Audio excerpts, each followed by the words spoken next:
Kami persilahkan. Bismillahirrahmanirrahim. Assalamualaikum warahmatullahi wabarakatuh. Waalaikumsalam Waalaikumsalam warahmatullahi warahmatullahi wabarakatuh. Waalaikumsalam warahmatullahi wabarakatuh. wabarakatuh. Waalaikumsalam warahmatullahi wabarakatuh. Waalaikumsalam warahmatullahi wabarakatuh. Waalaikumsalam warahmatullahi wabarakatuh. Waalaikumsalam warahmatullahi wabarakatuh. Waalaikumsalam warahmatullahi wabarakatuh. Alhamdulillahirabbil alamin. Wassalatu wassalamu ala asyrafil anbiya'i wal mursalin sayyidina wa maulana Muhammadin wa ala alihi wa sahbihi wa barik wasallam ajma'in. Subhanaka la ilma lana illa ma 'allamtana innaka antal alimul hakim. Wala haula wala quwwata illa billahil aliyil azim al azizil alim. Alhamdulillahirabbil alamin. Terima kasih kepada moderator yang telah memberikan saya kesempatan di pagi menjelang siang ya. Sekarang itu jam, kalau di tempat kami jam 11. Dan terima kasih juga kepada segenap operator analog teacher of learning yang telah mengadakan diklat pada hari ini, dan yang saya hormati para moderator, para narasumber yang telah menyampaikan juga pemateri hari ini yang luar biasa. Hari ini tadi itu penyampaiannya sangat membantu kita dalam menambah wawasan dalam menumbuhkan karakter siswa. Dan hari ini dalam kesempatan ini saya langsung saja ya kepada karakter gemar membaca dan peduli lingkungan itu. Dan saya tidak jauh berlebar-lebar ke hal-hal yang sifatnya apa itu karakter, apa itu moral, apa ya itu etika. Mungkin hal-hal yang semacam ini sudah dibahas sebelumnya oleh para narasumber yang lain. Kita to the point saja supaya mempersingkat waktu dan mengoptimalkan nanti dalam hal-hal yang sifatnya lebih membuka wawasan, yaitu dengan tanya jawab. Dan saya di sini ingin berbagi kepada bapak-bapak, ibu-ibu sekalian, apa yang saya punya mungkin suatu saat nanti atau di akhir kegiatan, nanti mungkin ada yang ingin menambahkan atau memberikan masukan, silahkan kepada kita semua. Nah, dan hal yang paling penting dalam kehidupan ini adalah membaca ya, membaca dan peduli lingkungan gitu loh. Kenapa membaca itu menjadi penting? Karena kita tidak akan mampu mendapatkan sesuatu kalau kita itu tidak membaca gitu loh. Dan kita tidak nyaman hidup kalau kita itu tidak membersihkan lingkungan sekitar kita. Maka oleh sebab itulah hal yang perlu kita lakukan adalah membaca itu sendiri dan peduli lingkungan. Dan kita lihat di sini bahwasanya problem gemar membaca dan peduli lingkungan ini, yang pertama, kita supaya cepat, makanya saya bagi jadi dua langsung, minat membaca dan kondisi lingkungan atau alam sekitar kita. Berdasarkan riset ya, yang terbaru yang saya dapatkan dari berbagai macam situs, data, dan lain sebagainya yang saya dapat, ini daya baca Indonesia tergolong masih rendah. Kalau minat baca itu banyak, tinggi kita. Kalau minat baca lumayan tinggi. Kenapa? Karena kita minat membaca itu keinginan untuk membaca. Banyak ya, misalnya membaca koran, membaca berita, kemudian lagi membaca status, membaca quote, itu sangat tinggi. Nah, tapi daya baca di Indonesia tergolong masih rendah. Maksudnya daya baca itu ketika kita ingin membaca, kita berusaha untuk membaca buku itu harus kita selesai. Betul, harus kita selesai. Apa yang ingin kita pahami itu yang masih rendah. Berdasarkan data dari yang dirilis oleh UNESCO, minat baca masyarakat Indonesia sangat memperhatikan. 0,001, artinya dari 1000, artinya 1000 orang itu cuma satu yang rajin membaca. Ini dari UNESCO. Kemudian ada lagi dari survei yang dilakukan oleh program for International Student Assessment atau PISA yang dirilis oleh Organization for Economic Cooperation and Development itu pada tahun 2019 yang lalu, Indonesia menempati ranking 62 dari 70 negara yang berkaitan dengan tingkat literasi. Nah, artinya apa? Artinya ya kita bisa sadari bagaimana sebagai seorang guru, sebagai seorang pendidik mencarikan solusinya bagaimana nih supaya mereka itu minat dalam membaca. Nah, kemudian data terbaru pada tahun 2020 ini yang disampaikan oleh Kepala Perpusnas tergolong sedang katanya. Kenapa jadi meningkat? Karena mungkin gara-gara faktor pandemi ini anak-anak ke sekolah tidak bisa, kemudian lagi bukan tidak bisa ya, dibatasi, kemudian lagi kita di rumah itu tidak ada pekerjaan dan lain sebagainya, maka hal-hal yang ingin membuat kita menghilangkan kebosanan dalam hidup dan lain sebagainya itu beralih ke sesuatu yang instan, yaitu membaca. Masuk dalam 5,74. Data ini hasil survei yang melibatkan 10.200 responden dari 34 provinsi yang bertujuan untuk mengukur frekuensi membaca atau durasi membaca dan jumlah buku yang dibaca. Artinya apa? Artinya di sisi lain pandemi ini ada baiknya, namun di sisi lain juga kita harus berusaha memahami situasi kondisi yang terjadi di Indonesia pada saat ini, bahkan di seluruh dunia ya. Nah, itu tadi minat membaca Indonesia. Kemudian kita melihat kepada kondisi lingkungan alam sekitar. Sebenarnya kalau di dalam Islam ya, membaca dengan alam itu mempunyai sesuatu relasi yang sangat apa ya, sangat suci, kalau bilang sangat primordial lah ya, sangat primordial. Kenapa? Karena membaca itu bagian dari bagaimana kita cara memahami alam sekitar itu loh sebenarnya. Nah, nanti kita bahas itu di belakang. Nah, kemudian kita melihat kondisi lingkungan alam Indonesia. Indonesia termasuk 5 besar dari negara yang mengalami kerusakan hutan yang tertinggi, ya kan?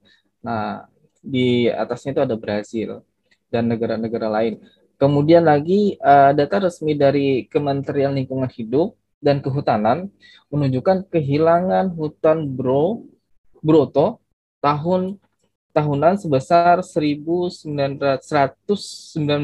hektar pada bulan Juli 2019 sampai Juli 2020. Dan ini merupakan sesuatu yang ya alhamdulillah lah, penurunan 75% dari periode pelaporan 2018-2019 hingga 2019-2020 ini. Kemudian dari hasil survei berbagai LSM peduli lingkungan mengungkapkan kerusakan hutan mencapai 1.600.000 sampai 2 juta hektar per tahun ya, dan lebih tinggi dari data yang diungkapkan oleh Greenpeace. Nah, bahwa kerusakan hutan di Indonesia mencapai 3.800 per hektar per tahun, yang sebagian besar adalah penebangan liar atau illegal logging. Nah, dia sebenarnya kerusakan lingkungan ini bertahap menurut saya. Bertahap kenapa? Pertama-tama biasanya para korporasi, para perusahaan itu mencoba untuk memberi tanah para masyarakat, warga sekitar itu untuk lahan perkebunan dulu. Tetapi mereka tidak hanya melihat perkebunannya saja, tetapi mereka melihat potensi yang ada di dalam tanahnya itu. Misalnya ada batu bara, emas, timah, dan lain sebagainya. Ya, jadi mereka bertahap. Jadi mereka tanami dulu, misalnya hutan, kemudian ditebang. Nah, kemudian baru mereka melakukan pengeboran pertambangan itu sendiri. Sedangkan ada ahli kehutanan yang mengungkapkan bahwa laju kerusakan hutan di Indonesia adalah sekitar 1.080.000 hektar per tahun. Ini sangat-sangat sangat memprihatinkan ya. Dari beberapa data yang kemarin juga terjadi di Kalimantan Selatan ini, banjir bandang, padahal di Kalimantan Selatan ini sangat jarang terjadi banjir bandang, namun kemarin ini itu sangat mengejutkan, terjadi banjir bandang karena ada beberapa bendungan yang jebol. Bendungan itu diantaranya adalah bendungan yang ada di wilayah sekitar pertambangan. Nah, ini problem gemar membaca dan lingkungan kita saat ini. Oleh sebab itu, saya harapkan kepada para guru dan kita semua untuk bagaimana sebenarnya memformulasi pikiran mereka supaya mereka itu belajar membaca dan bisa peduli dengan lingkungan. Sebelum itu kita perlu dulu mengetahui landasan-landasan religius atau filosofis dalam dalam membaca dan menjaga lingkungan. Nah, di sini yang pertama dulu saya menjelaskan tentang minat baca, ya, landasannya. Landasannya di dalam Islam itu gampang dan semua itu pasti tahu, semua guru pasti tahu dan kita semua pasti tahu bahwasanya ayat pertama turun itu adalah Al-Alaq ayat 1 sampai 5 yang perintahnya itu adalah membaca Iqra bismi rabbikal ladzi khalaq. Nah, ini merupakan perintah pertama sebelum sholat syahadat itu diperintahkan kepada Nabi, ya kan? Perintah untuk membaca. Nah, pada saat itu Rasulullah SAW kan berada di Gua Hira. Nah, beliau didatangi oleh malaikat Jibril untuk disuruh membaca Iqra. Kemudian Nabi menjawab, ma'al Nabi Qori, apa yang saya baca gitu loh. Nah, kira-kira apa yang saya dibaca para nabi itu? Kalau Al-Quran pada saat itu belum ada, ya kan? Al-Quran belum ada. Kemudian lagi kitab tidak ada juga beliau. Beliau hanya berkhalwat di Gua Hira pada saat itu. Nah, jadi sebagian mufasir itu menjelaskan bahwasanya yang dibaca oleh Rasulullah, perintah membaca itu adalah untuk membaca yang pertama yang pertama itu membaca alam sekitar, alam. Kenapa? Karena alam ini merupakan bagian dari tanda-tanda kebesaran Tuhan. Kalau Al-Quran itu disebut dengan ayat kauliyah, tanda kebesaran Tuhan yang tertulis, yang termaktub di dalam kitab suci, sedangkan alam semesta ini adalah ayat kauniyah, yaitu ayat-ayat yang terbentang di alam semesta. Oleh sebab itu maka secara sofistik ya, alam atau lingkungan itu merupakan tajalli atau kebesaran, tajalli atau manifestasi, atau bahasa lainnya lagi supaya mudah dipahami itu tanda kebesaran Tuhan.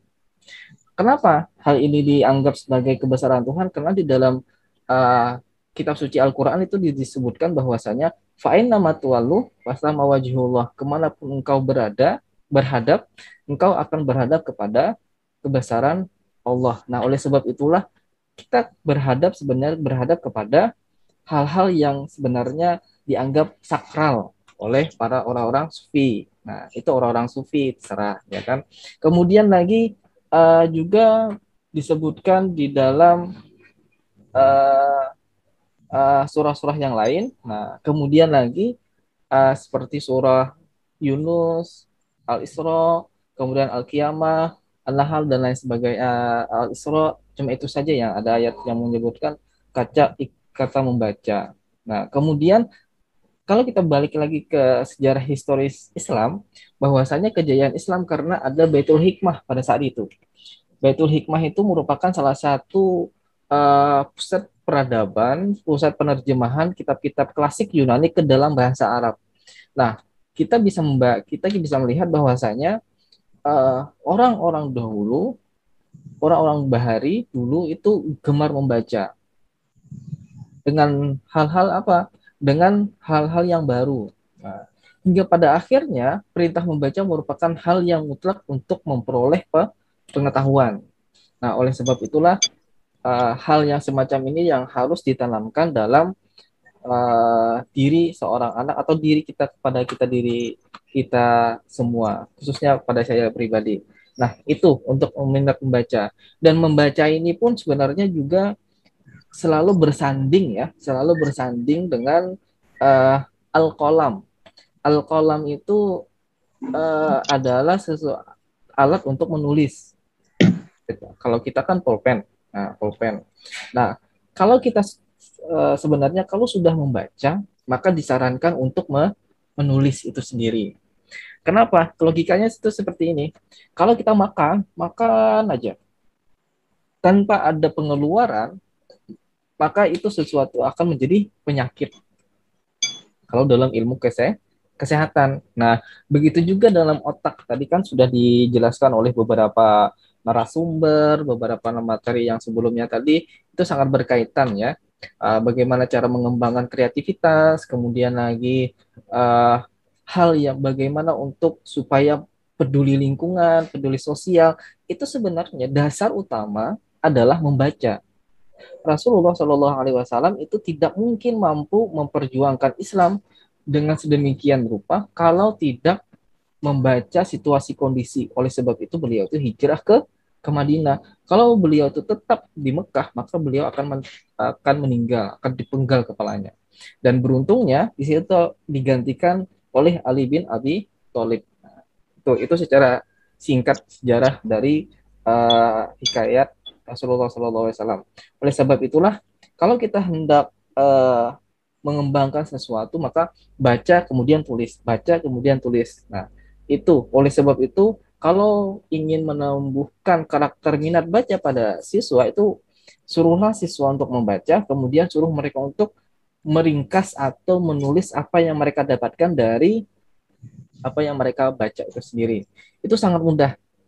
Nah, dan itu harus bertahap dan tidak bisa instan. Membaca dan peduli lingkungan itu kebiasaan atau karakter yang tidak ada yang tidak instan lah ya. Mungkin semua karakter juga tidak ada yang instan, kecuali memang dari bawaan naluriahnya atau dari genetik ya, karena hal-hal yang semacam itu yang ada mempengaruhi dalam perkembangan karakter siswa. Nah, kita pindah ke peduli lingkungan lagi. Landasan dasarnya secara teologis, alam atau lingkungan mempunyai relasi yang suci. Tadi sudah saya jelaskan sebagai ayat kauniyah, ayat yang terbentang secara menyeluruh di alam semesta. Oleh sebab itu, kenapa jadi dia suci juga? Karena apa yang ada di langit dan apa yang ada di bumi itu mereka bertasbih menyebut kebesaran Tuhan. Kemudian secara sofistik atau lingkungan tempat terjalinnya Tuhan, dan menjaga lingkungan juga merupakan bagian dari maqasid syariah ya. Maqasid syariah itu sebenarnya ada 5 awalnya. Kalau dari Asatibi itu ada 5.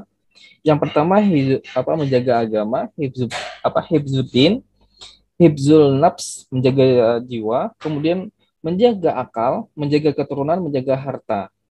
Pada dasarnya ada 5.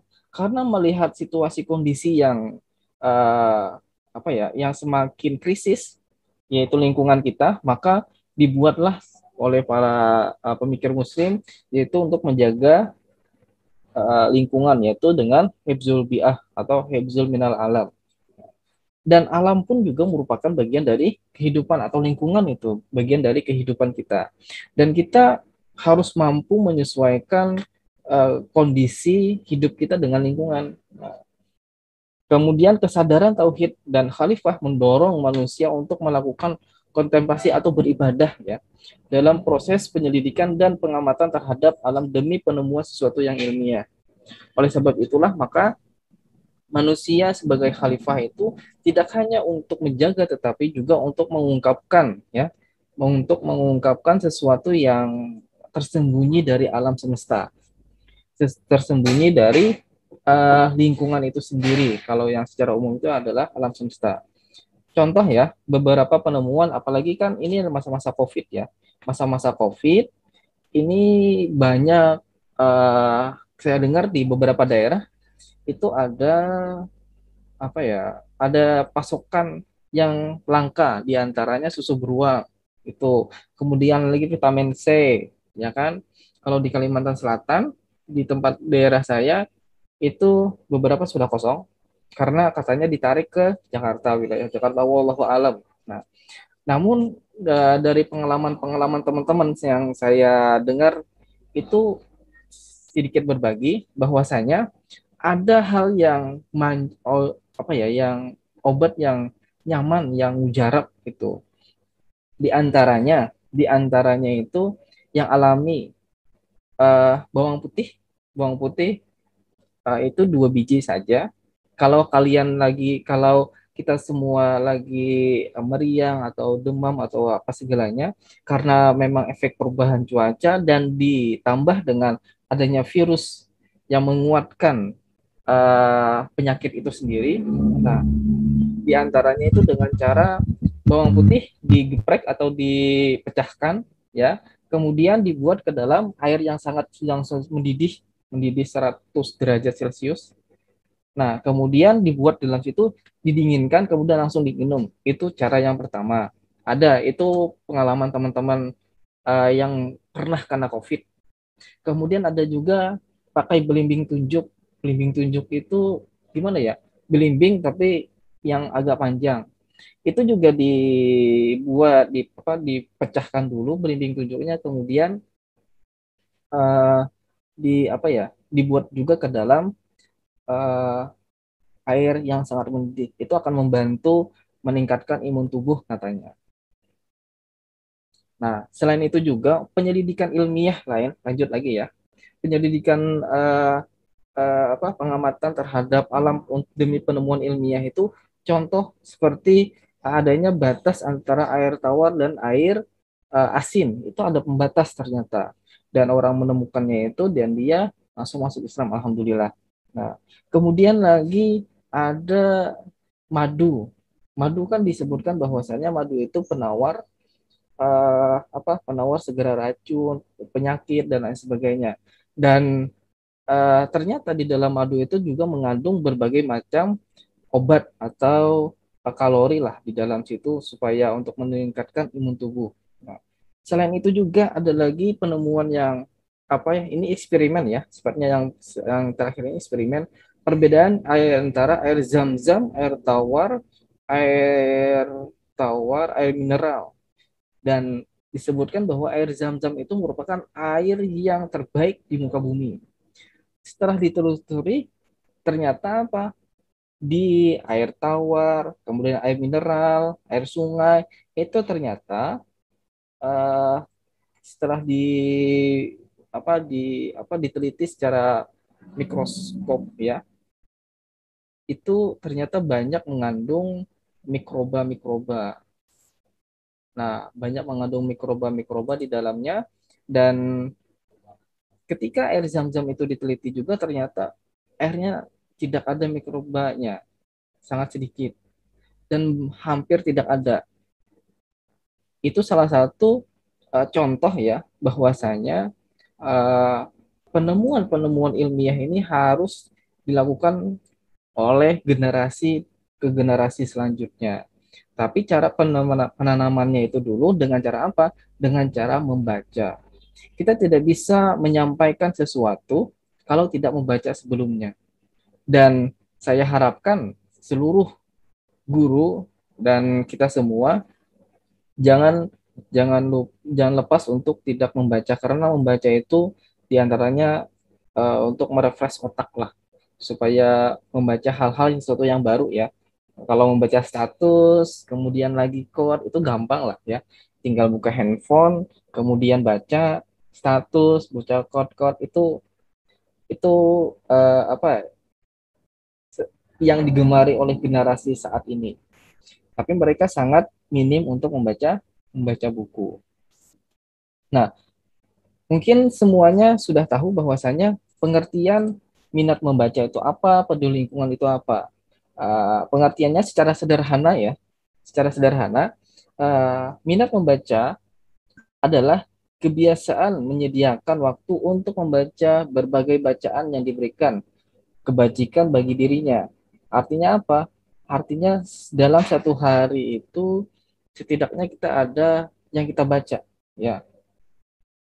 Kalau membaca Al-Quran atau kitab suci itu pasti wajib ya, silahkan. Tapi ini sini adalah membaca buku atau membaca artikel, membaca penelitian. Nah, kemudian gemar membaca adalah sikap yang menunjukkan kecintaannya terhadap buku dan pengetahuan. Dan membaca adalah sesuatu kegiatan yang harus ditanamkan, dipupuk, dibina, didikan atau dibelajarkan, karena hal itu tidak tumbuh secara otomatis. Oleh sebab itu ajarkan bertahap ya, bertahap, dari hal membaca yang pendek atau membaca dari apa yang mereka sukai, kemudian disuruh untuk meresum atau mencatat, kemudian disuruh untuk menyampaikan di depan kelas, itu bisa. Kemudian lagi, sikap peduli lingkungan adalah sikap dan tindakan yang selalu berupaya mencegah kerusakan dan pada lingkungan alam sekitarnya dan mengembangkan upaya untuk memperbaiki kerusakan alam yang sudah terjadi. Karakter peduli lingkungan ini adalah perwujudan dari sikap manusia atau individu terhadap lingkungannya berupa tindakan dalam keseharian yang merupakan upaya untuk mencegah kerusaknya lingkungan atau alam sekitar, serta berusaha untuk memperbaiki segala kerusakan alam. Yang lebih utamanya saat ini adalah bukan merusak gampang, tapi memperbaiki itu lebih sulit. Karena merusak itu sebentar aja rusak, tapi menanam pohon itu perlu berpuluh-puluh tahun. Nah, jangan sampai lingkungan dibiarkan begitu saja tanpa adanya pemeliharaan dan pembaharuan. Oleh sebab itu, membaca dan peduli lingkungan ini sangat berkaitan, dan bahkan dari 18 karakter dari yang kemarin sampai besok dan besoknya lagi, itu rangkaian karakter-karakter yang ada di dalam diri manusia itu sangat berkaitan. Tanggung jawab sosial, kemudian lagi berpikir kreatif lagi, kemudian lagi gemar membaca, peduli, dan lain sebagainya lah. Nah, semua itu merupakan salah satu yang harus terintegrasi ya, yang harus terintegrasi dalam kehidupan sehari-hari. Dan semuanya itu tidak mungkin terintegrasi dengan begitu saja kalau tidak ada pembiasaan atau diajarkan terlebih dahulu. Kemudian ciri-cirinya apa saja? Nah, gemar membaca kalau Brown dan Lau itu membutuhkan kebutuhan akan bacaan. Artinya kalau kita itu membaca, berarti itu sesuatu yang kebutuhan kita. Kalau tidak membaca, berarti ada sesuatu yang kurang dalam kehidupan ini. Nah, kemudian tindakan mencari bacaan. Nah, kita setelah kebutuhan, kemudian kita mencari apa yang ingin kita baca. Kemudian bacalah apa yang Anda senangi, rasa senang. Kalau kita membaca itu rasanya rasa gimana gitu. Ada sesuatu yang tidak bisa dijelaskan ketika orang itu sudah gemar membaca. Kemudian ini ketertarikan, artinya dia berminat dalam, misalnya para ibu-ibu dan bapak-bapak di sini suka dalam minat pendidikan, generasi milenial atau generasi Z atau baca itu karena apa? Untuk mengupdate formulasi sistem pendidikan yang ada dalam otak kita sendiri. Kemudian keinginan, dan itu tidak bisa didorong, disuruh, dipaksa orang itu kita paksa untuk membaca, tidak akan mampu dia itu mau membaca ya. Dipaksa walau bagaimanapun disuruh, kalau dia tidak ada berminat dalam membaca, maka dia tidak akan mau membaca.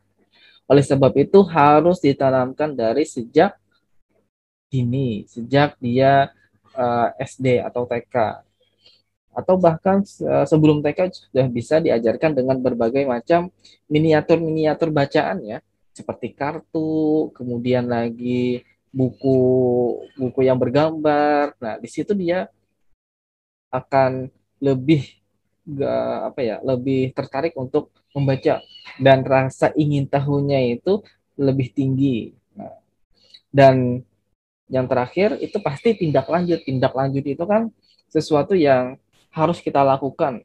Nah, tindak lanjutnya seperti apa? Dan kalau Danifil itu gemar membaca itu mantap. Mantap itu dalam hati kita, apa yang kita inginkan itu mantap. contoh ya. Misalnya kita ingin tahu nih ya, karena saat ini guru, dosen dan lain sebagainya disuruh untuk menulis kalau ingin apa ya, naik jabatan atau apa istilahnya itu saya kurang mengerti. Itu harus apa ya, istilahnya harus membaca dulu, harus melakukan penelitian juga. Misalnya kita semua membaca penelitian tindakan kelas. Apa sih sebenarnya penelitian tindakan kelas? Bagaimana cara melakukan penelitian tindakan kelas? Apa yang harus disiapkan? Dan bagaimana proses pencarian data dan lain sebagainya. Nah, itu kan kita tidak mungkin langsung membaca begitu saja. Kemudian sukarela, kita juga sukarela dalam membaca. Nah, dalam membaca itu sendiri, kita harus sukarela. Kenapa? Karena itu merupakan bagian dari keinginan kita. Dan yang terakhir adalah otomatis kita secara tanpa sadar loh ya, membaca, oh buku ini bagus. Baca langsung ambil, langsung baca. Gitu. Nah, kadang ada trik-trik membaca. Kalau trik-trik membaca, bisa tergantung pribadinya masing-masing bagaimana. Namun ada beberapa teori mengatakan bahwasanya memindai dahulu, kemudian cari kata kunci, kemudian atau cari kalimat paragrafnya, dan harus harus fokus pada apa yang ingin kita dapatkan. Tuh, itu cara membaca cepat yang sederhana. Artinya apa? Kebiasaan membaca merupakan aktivitas yang mantap jika membacanya lebih terarah dengan menggunakan cara yang lebih efektif dan efisien. Kebiasaan membaca merupakan aktivitas sukarela karena perbuatan membaca itu makin menjelma sebagai kebutuhan pribadi. Kalau orang itu sehari tidak membaca, rasanya kurang. Begitu juga kalau orang itu tidak makan, rasanya lapar. Nah, itu. Kalau makan itu adalah lapar dalam perut ya. Kalau membaca itu hampa dalam pikiran. Tuh. Nah, peduli lingkungan, cirinya apa? Tentu, kita semua sudah tahu menjaga lingkungan kelas dan sekolah. Kemudian memelihara tumbuh-tumbuhan dengan baik tanpa menginjak atau merusaknya. Mendukung program Google atau penghijauan di lingkungan sekolah ya. Nah, tersedia tempat untuk membuang sampah organik atau non-organik, menyediakan kamar mandi yang bersih, air bersih, dan tempat cuci tangan. Nah, biasanya untuk pembersihan kamar mandi ini bergilir ya. Dalam 1 tahun itu tidak semua orang yang kena. Kemudian atau per kelas atau per orang, bagaimana tergantung sekolahnya untuk mengatur seperti apa. Nah, kemudian apa ini? Tujuan membaca. Ada beberapa ya. Sebenarnya tujuan membaca itu banyak. Tapi di sini saya secara umum, yang pertama adalah memperoleh fakta dan perincian. Nah, kalau kita itu membaca, otomatis kita untuk apa sih sebenarnya? Untuk mencari fakta dan perincian. Apa yang dirincikan? Misal kejadiannya seperti apa, rincian kejadiannya, dan fakta sebenarnya itu seperti apa. Dan kita saat ini sebenarnya harus check and recheck ya. Kalau saya istilahkan harus bersikap skeptis terhadap informasi yang datang kepada kita. Kenapa? Karena dengan era globalisasi, informasi yang begitu cepat, banyak hoax yang menyebar tidak hanya di televisi, kemudian di telepon di website, kemudian di grup-grup WhatsApp, itu banyak. Jadi jangan langsung percaya, dicari dulu lah ini benar apa tidak. Kadang-kadang orang membaca itu dengan emosional ya. Kenapa? Karena ini sesuai dengan jati dirinya, langsung di-share. Padahal kita belum tentu mengetahui bahwasanya informasi yang diberikan kepada kita atau di grup itu benar atau tidak, tetapi hal ini sesuai dengan paradigma dan kondisi diri kita. Maka itu langsung penerimaannya itu secara tidak langsung mengafirmasi informasi itu sendiri. Nah, tanpa adanya klasifikasi terlebih dahulu. Membaca untuk memperoleh ide-ide yang baru atau ide kreativitas yang telah disampaikan sebelumnya tadi, kemudian membaca untuk mengetahui aturan atau susunan struktur karangan. Itu. Kemudian membaca untuk menyimpulkan, bisa. Membaca untuk mengkelompokkan atau mengklasifikasikan. Itu perlu bacaan juga.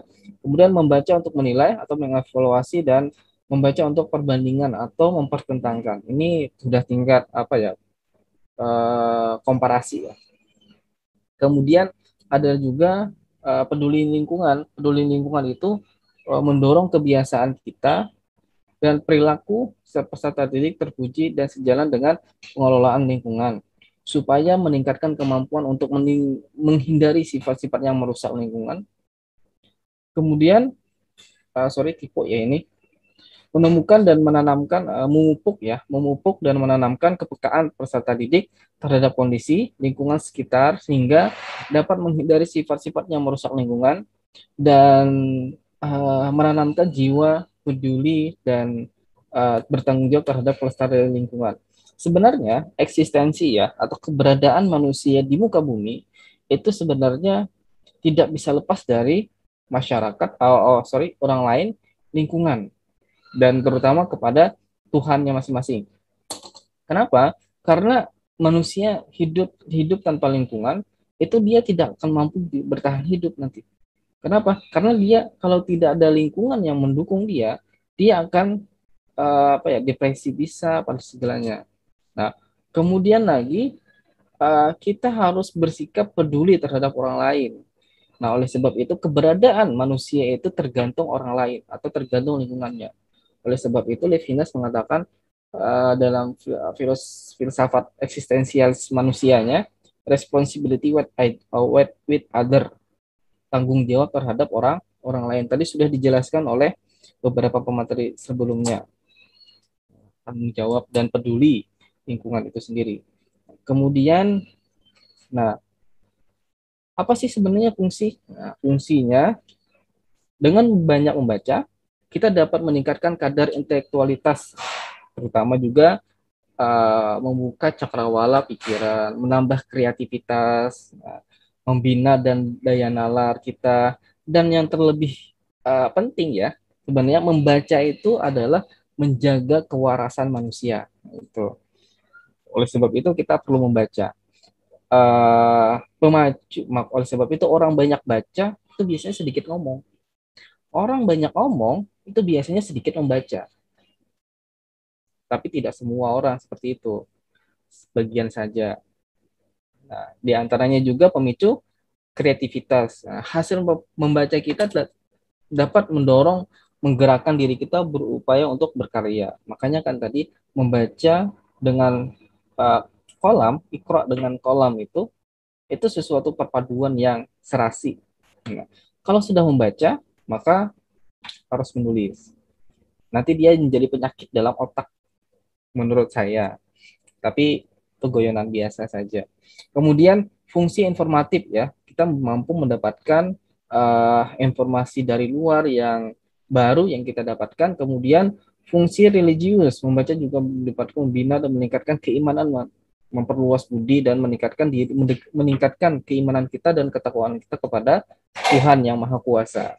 Kemudian fungsi pembunuh sepi fungsi pembunuh sepi itu kadang-kadang ketika orang itu kesepian, itu dia bisa membaca novel, membaca buku, membaca cerita. Kayaknya kalau membaca status itu hampir setiap orang saat ini, hampir, tapi tidak semua.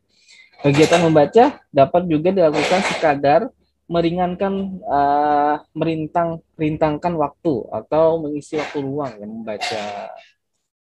Kemudian fungsi rekreasi. Kadang ada juga orang yang membaca itu, dia ketika membaca seolah-olah dia masuk dalam dunia apa yang dia baca. Itu biasanya di dalam dunia novel-novel atau cerita-cerita. Kalau sinetron itu bukan membaca tapi melihat. Karena biasanya sinetron itu di televisi. Nah, bagaimana sebenarnya supaya kita itu membaca kita seperti menonton sinetron, itu yang susah. Seolah-olah membaca kita masuk dalam dunia apa yang sedang sutradara rasakan atau penulis rasakan seperti apa. Itu sangat susah, itu sudah tingkat membaca sangat tinggi, dan kita tidak mungkin ya mencapai hal yang semacam itu kalau tidak dibiasakan. Itu. Kemudian peduli lingkungan, nah, fungsinya apa? Memelihara kelestarian itu fungsi lingkungan, serta mencegah dan menanam pasti setidaknya menanggulangi pencemaran dan perusakan, memberikan informasi yang dapat dan akurat ya, memberikan informasi yang benar dan akurat mengenai pengelolaan lingkungan hidup. Nah, kemudian mempelopori pentingnya menjaga kebersihan lingkungan dan memperbaiki ekosistem yang sudah terlanjur mengalami pencemaran. Setidaknya dengan peduli lingkungan, anak-anak itu bisa diajarkan bagaimana caranya memberi informasi, kemudian cara mengelola tumbuhan itu seperti apa, mengelola tanaman itu seperti apa. Kalau setiap sekolah itu mempunyai tanaman hidroponik ya, saya kira lumayan bagus untuk kalau tempat lingkungannya tidak ada lagi untuk membuat taman apa segalanya, hidroponik bisa dimanfaatkan. Kemudian lagi memberikan solusi cerdik untuk mengembangkan lingkungan yang nyaman, bersih, indah, dan rapi. Siapa sih sebenarnya yang tidak ingin nyaman, bersih, indah, dan rapi? Setiap orang pasti menginginkan kenyamanan, kebersihan, keindahan, dan kerapian. Nah, menjaga dan menginformasikan perlunya melestarikan lingkungan sekolah, rumah tangga, dan masyarakat dengan memanfaatkan flora dan fauna secara sederhana. Kalau bisa, misalnya ada taman, kemudian ada kebun binatang, itu luar biasa. Ya. Kemudian lagi untuk mewujudkan keserasian dan keseimbangan antara manusia dan lingkungan hidup. Nah, ini keseimbangan antara manusia dengan lingkungan hidup. Kadang-kadang kita lebih banyak menguras lingkungan atau menguras daripada menjaganya. Tuh. Oleh sebab itu keseimbangan dalam agama itu sangat ditekankan. Kemudian lagi mewujudkan pemanfaatkan sumber daya alam secara bijaksana. Jangan sampai kita terlalu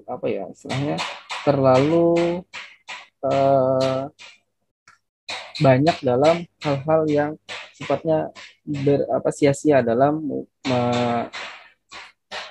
memanfaatkan sumber daya alam itu. Karena sumber daya alam ini sesuatu yang tidak bisa diperbaharui. Nah, kalau dia rusak ya sudah rusak gitu loh. Berpuluh-puluh tahun pun tidak bisa diperbaiki, belum bisa. Ya. Kemudian lagi mewujudkan pemanfaatan sumber daya alam secara bijaksana, terlindungnya negara kesatuan Republik Indonesia terhadap dampak usaha dan atau kegiatan dari luar negeri yang menyebabkan pencemaran atau perusakan lingkungan ya. Setidaknya kalau kita tidak bisa ya mengatur atau mengubah hal yang sudah terjadi, setidaknya kita bisa menanamkan kepada peserta didik yang ada untuk dapat menjaga lingkungan secara bijaksana.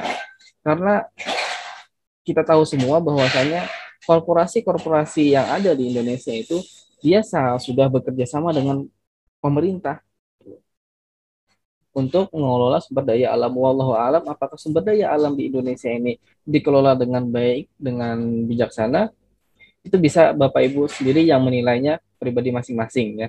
Kemudian lagi, bagaimana sebenarnya pendekatan umum dalam pengembangan pendidikan budaya dan karakter? Yang pertama itu harus didasarkan pada berkelanjutan. Jangan sampai kelas 1 ditanamkan minat baca, kelas 2 tidak, kelas 3 ditanamkan lagi minat baca, kelas 4 tidak lagi, jangan sampai seperti itu. Jadi harus ditanamkan dari sejak kelas 1 atau TK. Nah, itu sesuai dengan jenjangnya masing-masing. Nah, mengandung makna bahwa proses pengembangan nilai-nilai budaya dan karakter bangsa merupakan sebuah proses yang panjang. Artinya pembiasaan ini tidak ada yang instan ya. Semuanya harus melalui proses pembelajaran. dimulai dari awal peserta didik masuk sampai dari suatu satuan pendidikan. Sejatinya proses tersebut dimulai dari kelas 1 SD atau TK atau tahun pertama yang berlangsung pada paling tidak sampai kelas 9 atau kelas akhir SMP atau sanawiyah. Pendidikan budaya dan karakter bangsa di SMA adalah kelanjutan yang diproseskan setelah menjadi selama 9 tahun. Artinya apa? Antara SD, SMP, SMA, itu pendidikan karakternya harus berkesinambungan, berjalin berkelindang. Artinya. Jangan sampai terputus hanya pada SMP, SMA saja. Nah, dan di perkuliahan, ketika di perkuliahan, itu cuma menjalankan apa yang sudah didapat di sekolah saja lagi. Nah, kemudian melalui semua mata pelajaran, pengembangan diri, dan daya sekolah dan budaya sekolah mensyaratkan bahwa proses pengembangan nilai-nilai budaya karakter bangsa dilakukan melalui setiap mata pelajaran. Artinya apa? Artinya setiap pelajaran yang ada di dalam yang ada di sekolah itu harus, kalau bahasanya itu terintegrasi ya, satu sekolah, satu mata pelajaran dengan mata pelajaran yang lain. Nah, sebab itu kan sekarang ini ada kurikulum terpadu, satu tema, kurikulum tematik juga bisa, satu tema tapi di dalamnya berbagai macam mata pelajaran itu dengan terintegrasi. Kemudian lagi nilai tidak diajarkan tetapi dikembangkan. Nah, supaya apa? Supaya dia tahu bahwasanya apa ya? Kalau kita mengajarkan, kalau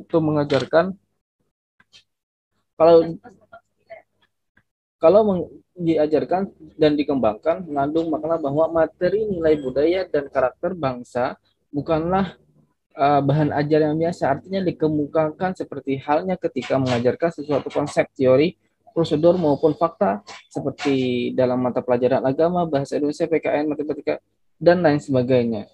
Ya, semuanya itu harus dikembangkan. Oleh sebab itu, saya sering mengajarkan kepada peserta didik atau calon guru yang perlu itu bukan materi, bukan silabus, tetapi apa yang kalian punya. Bagaimana kalian mengembangkan apa yang tertulis di RPS itu. Apa yang terkandung di RPS itu sendiri atau RPP. Sebab apa? Itu yang perlu. Kenapa? Untuk dikembangkan supaya membuka cakrawala pola berpikir ketika kita mengajar. Makanya kalau standar international school itu, dia belajarnya tidak hanya membaca, tetapi juga melihat. Oleh sebab itu, di sekolah-sekolah yang bagus, yang istilahnya favorit, itu lihat ada di kelasnya itu layar LCD. Sebab supaya guru tidak lagi mengajarkan buku, tapi tinggal buka laptop, ajarkan, dan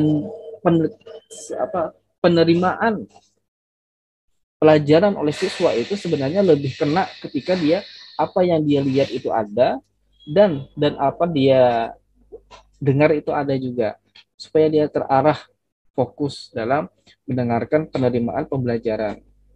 Dan proses pendidikan dilakukan peserta didik secara aktif menyenangkan. Tentu prinsip ini menyatakan bahwasanya proses pendidikan dan pembelajaran nilai budaya dan karakter bangsa dilakukan oleh peserta didik, bukan oleh guru. Guru fungsinya hanya membimbing, mengarahkan, ya, bukan mengajar. Guru menerapkan prinsip tertulis handayani dalam perilaku yang ditujukan peserta didik. Prinsip ini juga menyatakan bahwa proses pendidikan dilakukan dalam suasana belajar yang menimbulkan rasa senang dan indoktrinatif. Istilahnya jangan sampai guru itu seolah-olah menyebarkan paham hal yang sesuai dengan apa yang dia miliki. Nah, oleh sebab itu, saya kira semua karakter itu harus mempunyai prinsip dan pendekatannya masing-masing ya, masing-masing dan tidak bisa disamakan. Namun secara tidak sadar, secara umum ini yang bisa saya share. Suaranya kurang besar, volumenya Volumenya nggak kedengaran. Oh iya? Volumenya dibesarkan. Volume Sudah bisa didengar? Bisa dengar. Volumenya Jelas, sudah jelas, besar. jelas. Jelas Jelas. suaranya. Sudah jelas. Udah jelas kok. Sudah jelas ya? Ya jelas, volumenya sudah jelas, bagus. Volume suaranya. Jelas sekali, dah gede.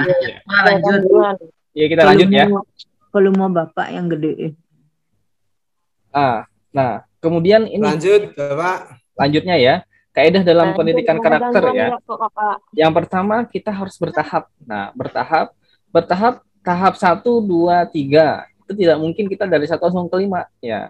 Harus bertahap dan berkesinambungan tadi, dan kegiatan momentum ini dalam pengertian ketika ada 17-an Agustus kah atau kegiatan sekolah lainnya lah.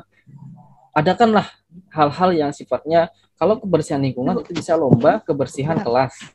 Kalau membaca bisa membaca cerpen, kemudian lagi bercerita, kemudian membuat cerpen, memberikan pembelajaran, atau kalau di kelas sehari-hari bisa mereka untuk apa ya istilahnya itu berceritakan apa yang sudah dialami dalam satu hari ini. Itu hal yang paling gampang.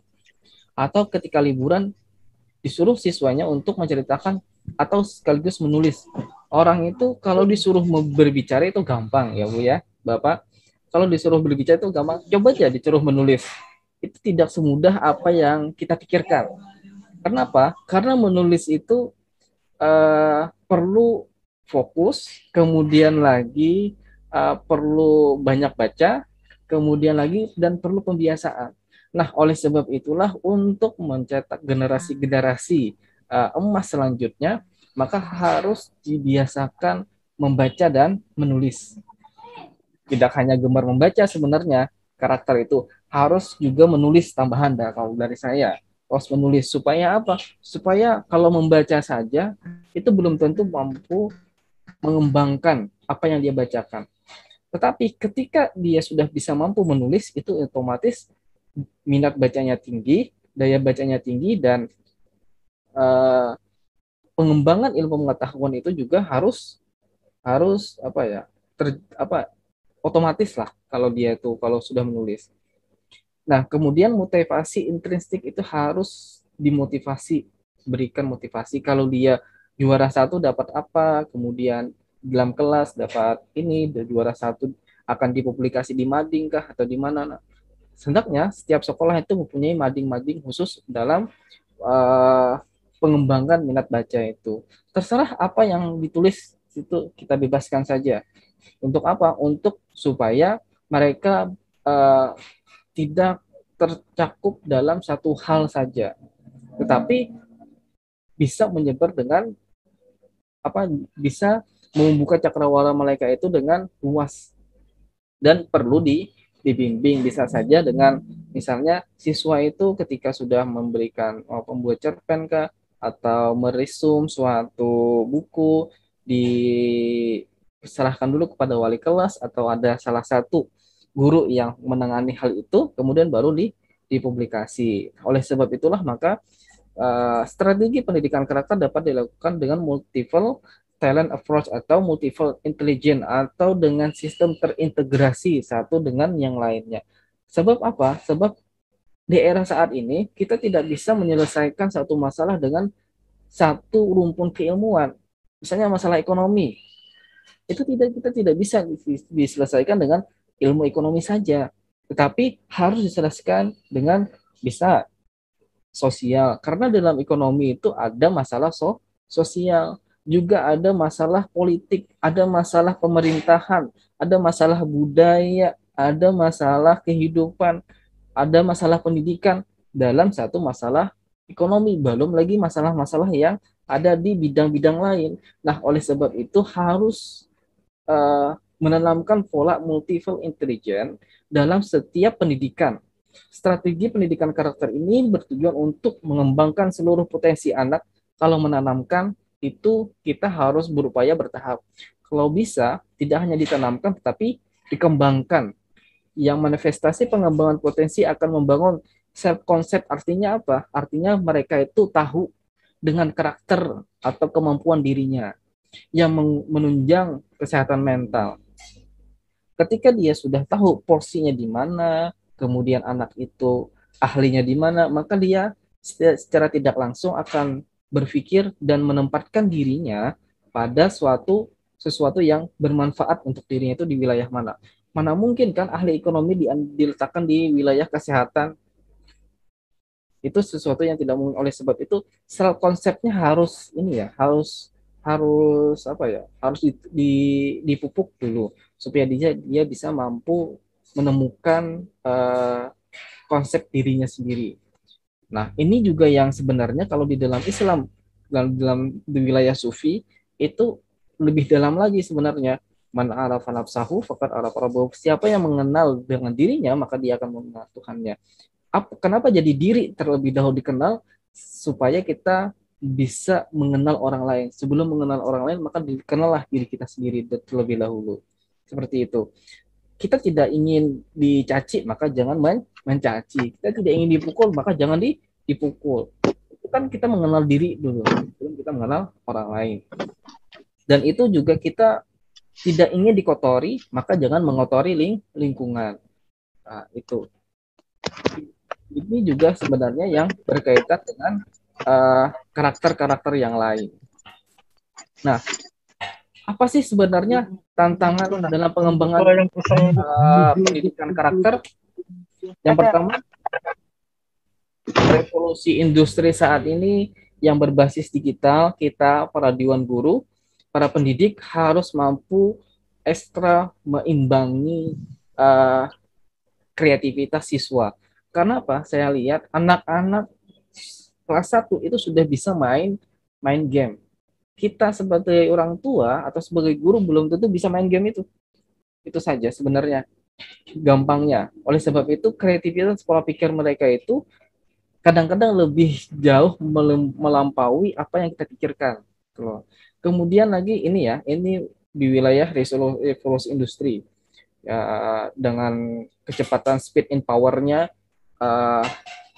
revolusi industri itu sendiri. Kemudian faktor internal itu bisa naluriah ya, pengembangan itu bisa naluriah atau fitrahnya, sudah bawaan dari yang ditanamkan oleh Tuhan pada saat itu. Kemudian lagi yang dipengaruhi oleh adat kebiasaan, lingkungan, kemudian lagi juga bisa dipengaruhi oleh gen atau keturunan.